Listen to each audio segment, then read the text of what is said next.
Good morning, students. Today we are going to study chapter number 7 of geography, that is lifelines of national economy. In this chapter we are going to discuss that what are the lifelines of national economy, which are those lifelines which help to run the national economy in a very good position.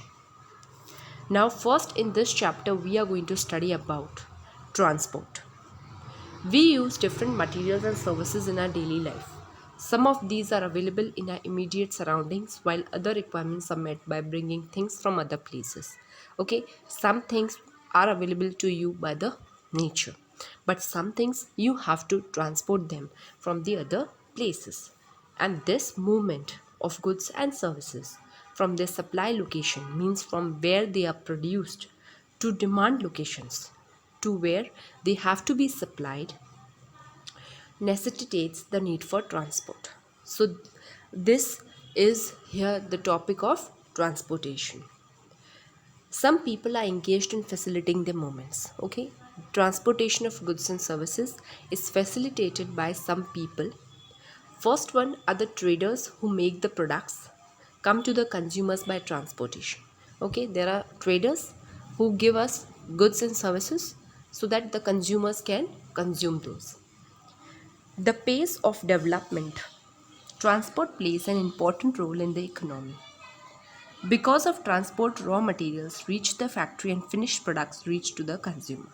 Now, just this is because why transport is an important role in the economy. Just because the transport facilities brings raw materials to the factories and the finished products are brought from the factories to the consumers.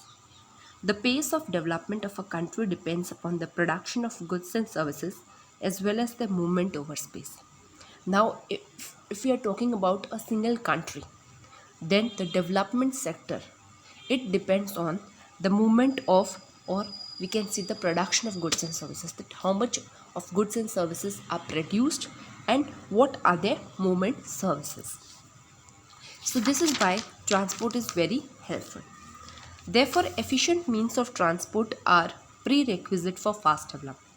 For fast development, we require a best transport. Okay, so because it should be efficient and it should be fast moving also. So that we can get the goods and services on time. Apart from transport, the ease and mode of communication like telephone and internet makes continuous flow of information possible. If you are talking about transport, then another mode and another is also another method also helps to we can say make these movement of goods and services easy so that we can get information, that is communication. By communication, one person can contact the another person and get the information, and the communication modes can be telephones, internet, example. So these are some examples that we have about communication. So in this chapter you will see how modern means of transport and communication serves as lifelines of our nation and its modern economy. Okay, so in this chapter we are going to study about the transport facilities as well as the communication facilities. Now comes the means of transport. Today, India is well linked with the rest of the world despite its vast size, diversity, and linguistic and social cultural plurality. Okay, so we can see here that India is linked to the rest of the world. India has a vast size, it is diverse. Many people with different languages live in this country with different social and cultural varieties also. But yet, India is linked to the rest of the world. Railways, airways, waterways, newspapers, radio, television, cinema, and internet, etc., have been contributing to its socio-economic progress in many ways. So, why these are helpful? Railways, like airways, waterways, newspapers, radio, television, cinema, these all things make it possible. The traders from local to international levels have added to the vitality of its economy.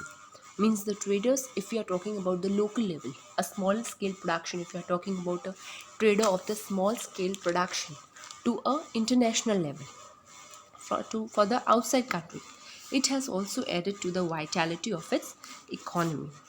It has enriched our life and added substantially to growing amenities and facilities for the comforts of life. It has enriched our life. It has made our life easy. And it has added to growing amenities, facilities for the comforts of our life. We want many things for the comfort of our life. And this all is made possible by these things, that is transport and communication. So now if we are talking about the means of transport, there are three sections. First comes the land transport. In land transport, we have roadways, railways, and pipelines. In waterways, we have inland waterways and overseas. Third, air, that is domestic airways and international airways. Now, in this also, domestic airways have two types. That is public undertaking, means it is under the control of the government. And second is the private airlines, which is, we can say, which is under any private individual or a private company. Okay, so these are the means of transport. Trade and transport were restricted to a limited space. Okay, first, if you are talking about the means if you are talking about the previous time, that time trade was and transport was limited. But now, when we have seen the development in science and technology, the area of influence of trade and transport also economic, means the area of the which were the limitations which were on trade and transport have also increased. It is thus evident that a dense and efficient network of transport and communication is a prerequisite for local, national, and global trade of today. Means in today's life, with the development of science and technology, we also see that there should be a better development, or there should be an efficient network of transport and communication, so that these moments of goods and services can be possible to us, and we can live a comfortable life. Okay, so first comes the roadways. One by one we are going to study every sector. First we have the roadways. India has one of the largest road networks in the world, aggregating to about 2.3 million kilometers at present. Now, India is one of the largest road networks. Means if it we are talking about India, then it has the largest road networks in the world, which is about 2.3 million kilometer. In India, roadways have preceded railways. Have means roadways are much more important than railways. Roadways have been much more important than the railway lines. They still have an edge over railways in view of the ease which they can build and maintain. Means what is here, that they are before the railways. Why? Because they have the ease with which they can be built and maintained. Means we can build them also, they can be easily built also, and they can be easily maintained also. Okay, the growing importance of road transport, rail transport, is rooted in the following reasons. So there are some reasons why road transport is much more important than railway transport. First, construction cost of roads is much lower than that of railway lines. If you are constructing railway lines, so we were talking about that why roadways are more important than the railway lines. The first reason behind is the construction cost of roads is much lower than that of railway lines.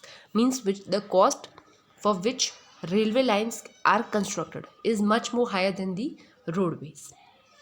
Roads can traverse comparatively more dissected and undulating topography.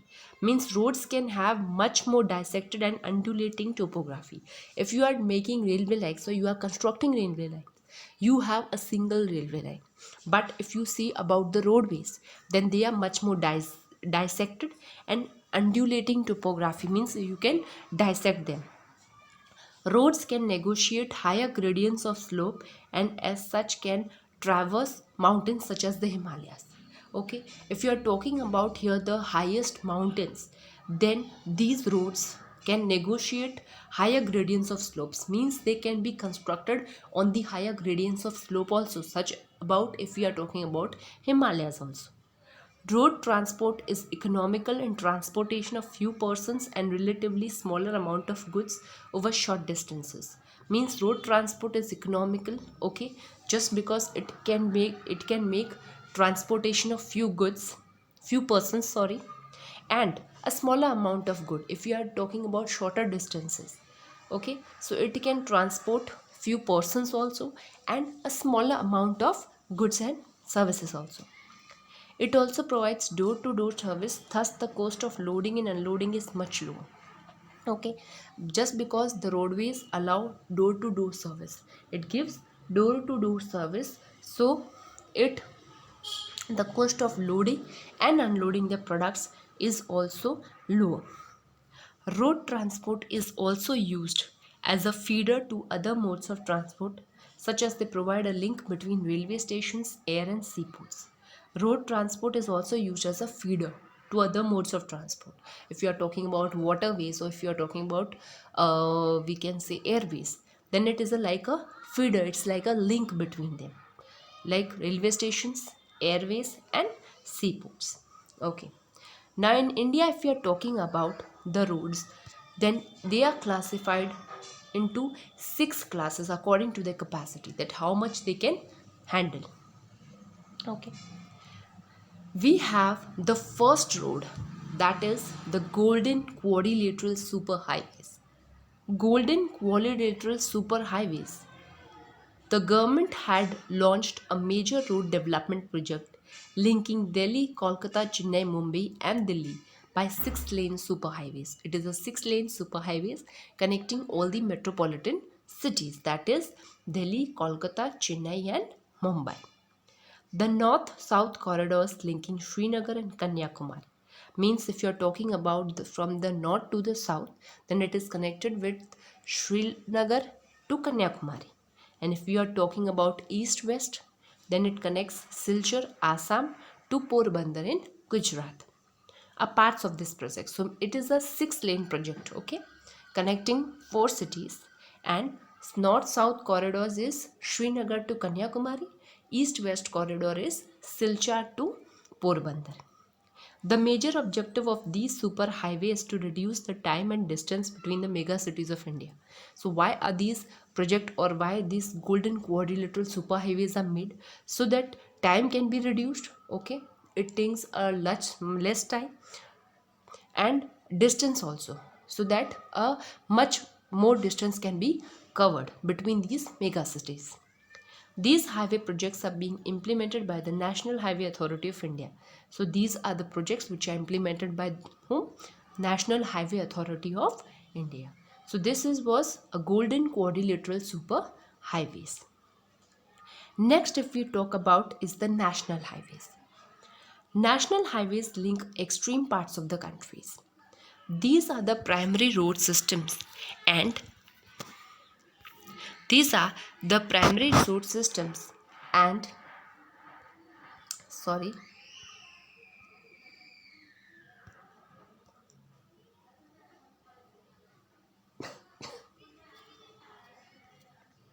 so national we were talking about the national highways. National highways are they connect the extreme parts of the country.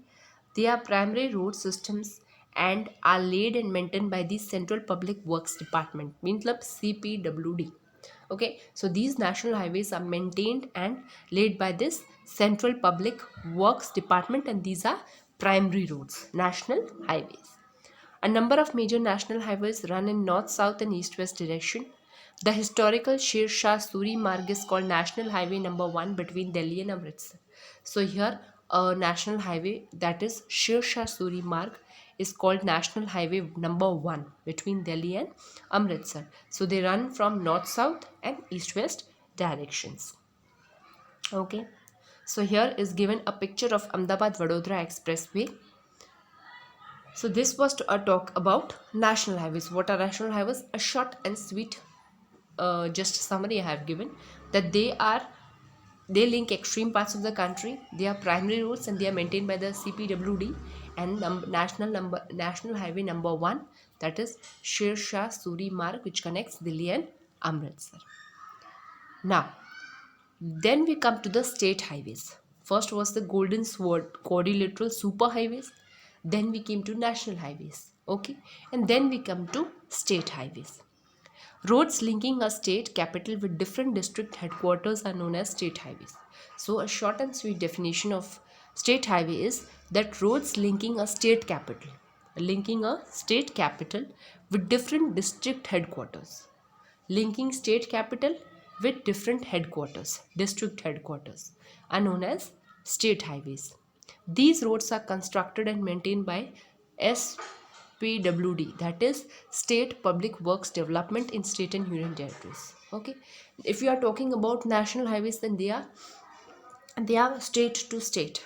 But if you are talking about state highways, they are connecting state to the district headquarters. Okay, then we have district roads. These roads connect the district headquarters with other places of the district. Means they connect one district headquarter to the another district. These roads are maintained by the Jilla Parishad.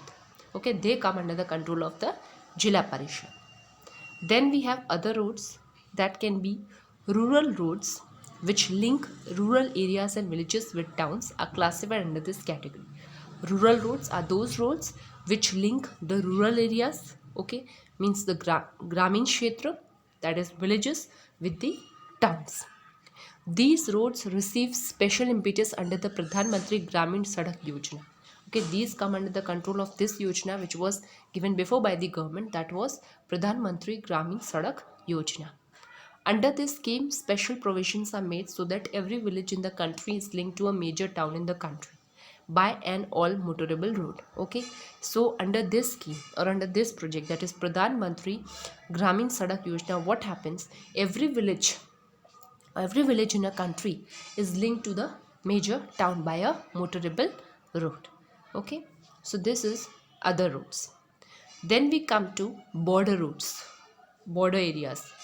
Apart from these border roads organization, a government of India undertaking constructs and maintains road in the bordering areas of the country. Border roads are those roads which are connecting the bordering areas.